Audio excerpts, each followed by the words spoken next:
Sadni si alebo ľahni si pohodlne, zatvor si oči a zhlboka sa zopárkrát nadýchni a vydýchni. Pred tvojimi duševnými očami nech sa objaví jeden vrch s malou jaskyňou. Ty sa nachádzaš pri vchode do tejto jaskyne a pozeráš sa na šíru púšť naokolo. Takisto ako Ježiš vtedy počas 40 dní svojho pôstu sa zdržiaval na podobnom mieste.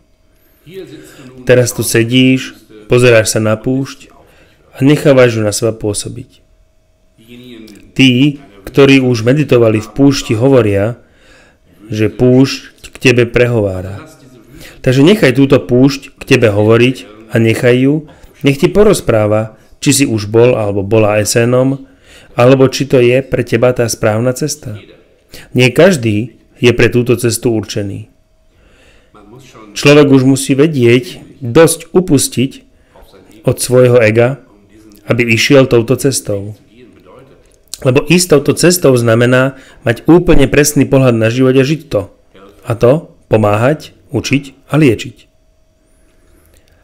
Nechaj púšť, nech tebe hovorí, či je táto cesta pre teba to správne. A keď si s tým hotový, vráť sa späť do bežného stavu vedomia a potom konaj podľa toho, čo si spoznal.